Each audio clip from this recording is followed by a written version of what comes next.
So we know that one of the key drivers of weight gain is raised insulin levels. In this video, I'm going to give you 5 ways to naturally help lower your insulin levels that will help you lose weight.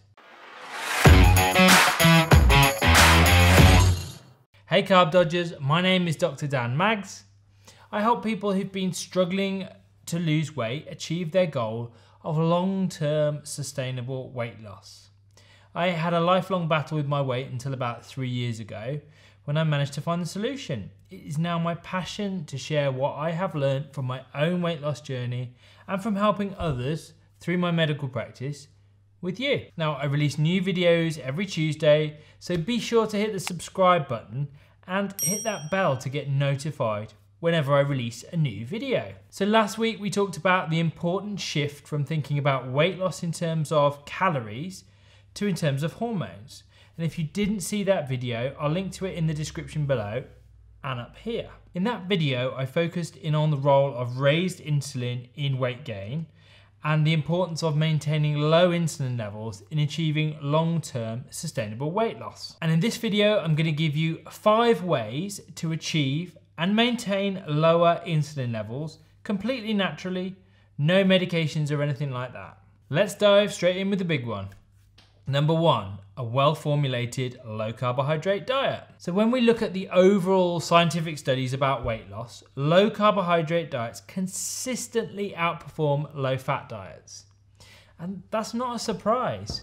Carbohydrates are the main nutrient that promotes the release of insulin in our bodies. If you eat carbs, your blood sugar level rises, your pancreas produces insulin in order to drive glucose into the cells and bring the blood glucose levels back down to normal again. Now, carbs can be found in the form of things like sugar, high fructose corn syrup, added into drinks or into foods during the manufacturing process. But carbohydrates are also found in high quantities in foods like potatoes, rice, pasta, bread, basically lots of white or beige coloured foods. Now, starch is just long chains of glucose molecules strung together, and whenever you consume starch, your body just breaks down this starch into glucose, which in turn raises your blood glucose levels. Now, not as quickly as sugar does, but it raises them all the same. The good news is that carbohydrates are not an essential nutrient for life. In fact, we are designed to survive without taking in any carbohydrate in our diet. We can make all the glucose we need within our bodies. But we can also get a small amount of glucose from non-starchy vegetables, things like broccoli, cauliflower. There's loads of different vegetables like that. And I'm not advocating a no-carb diet, just one that is low. And low means different things to different people. Everyone has a different tolerance to the amount of carbohydrate they can consume. Your tolerance will be different from mine. But it must be a well-formulated low carbohydrate diet.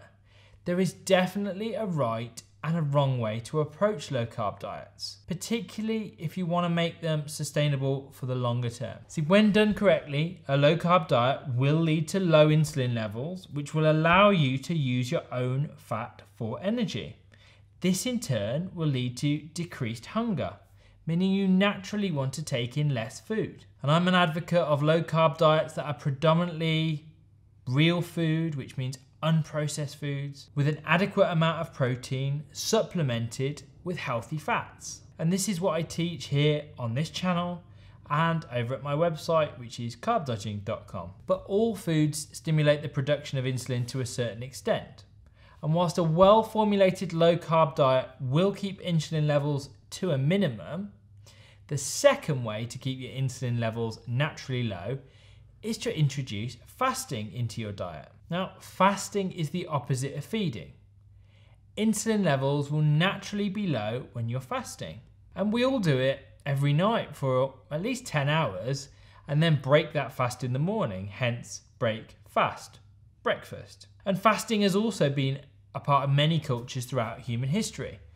Whilst fasting days have largely disappeared from Western culture, many people around the world still observe fasting days for religious reasons. Extending the time we spend in the fasting state, low insulin levels, leads to longer periods where our bodies are able to access our own stored fat for energy. It doesn't mean we're simply starving ourselves. For example, I don't eat breakfast. In fact, as I record this, it's about 11 o'clock in the morning and I haven't eaten since 7 last night when I had my last low carb meal. I'm really only just starting to get hungry.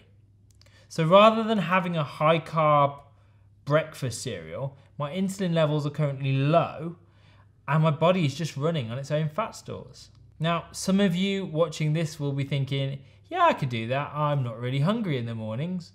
And others will be going, no, I cannot do that. Which are you? Let me know in the comments down below this video if you're a breakfast person or not. Just type love breakfast or hate breakfast. And I know we've all been told that breakfast is the most important meal of the day. But is that really true? Or is it just something that we've been told by the food industry to get us to eat breakfast cereal? Fasting can sound pretty scary, but there is a lot we can do to make it much easier. I, like many people, quite naturally fell into a pattern of fasting after being on a low carb diet simply because I didn't feel hungry in the mornings anymore. So the third way in which we can keep our insulin levels naturally low is through exercise. Now, exercise is fantastic in so many ways, but when it comes to weight loss, there is some effects of exercise that I think are far more important than just burning calories. On that note, think about it. Have you ever been hungry after exercise? Of course. You burn more energy and your hunger increases to compensate. Hunger is just your body's way of trying to correct the imbalance that you've created. And it might not be immediate, it might be days or weeks over which it corrects that imbalance. But as I discussed in my last video, this idea of burning calories has been oversold.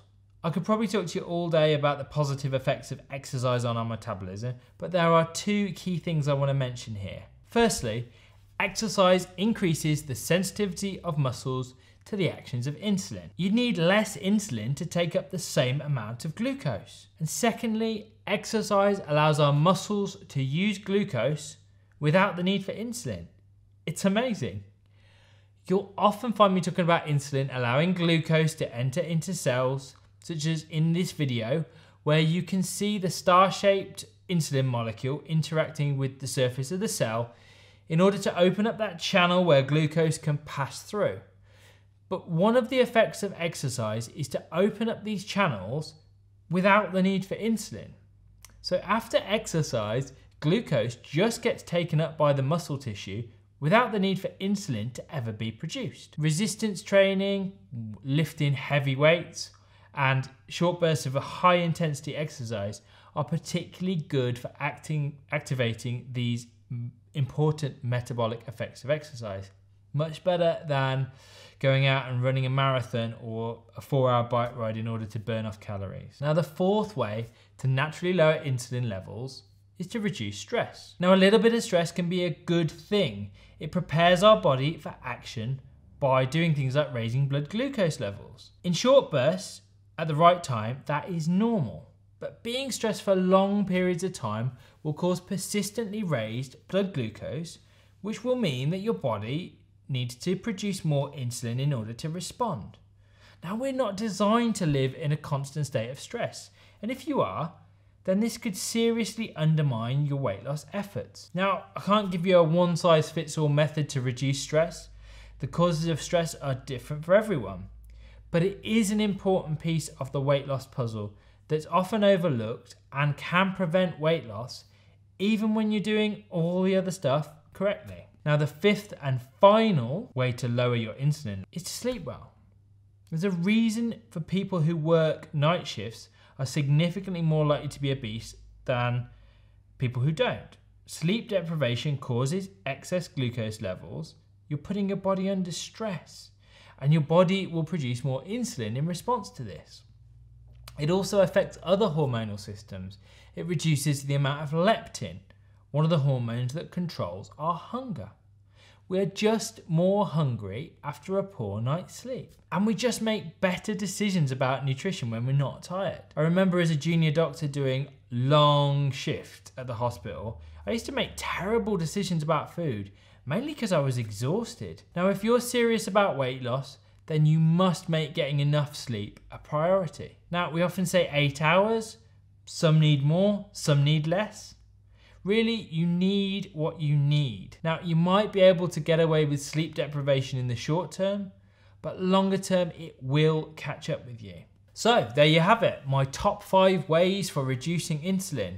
Number 1, low carb diet. Number 2, intermittent fasting. Number 3, do some exercise, particularly strength and high intensity exercise. Number 4, stress reduction. And number 5, get enough sleep. Now, these are not only my 5 tips for reducing insulin levels for weight loss, these are really 5 foundational principles that I think are the most important lifestyle factors you can influence for enduring health. These are the 5 key areas I work on with my one-on-one coaching clients.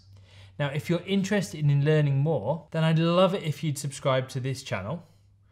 New videos come out every Tuesday. If you enjoyed this video, I'd really appreciate it giving it a like. Come and say hi to me in the comments. Let me know which of the 5 areas that you feel you need to work on. And I do try to respond to every comment.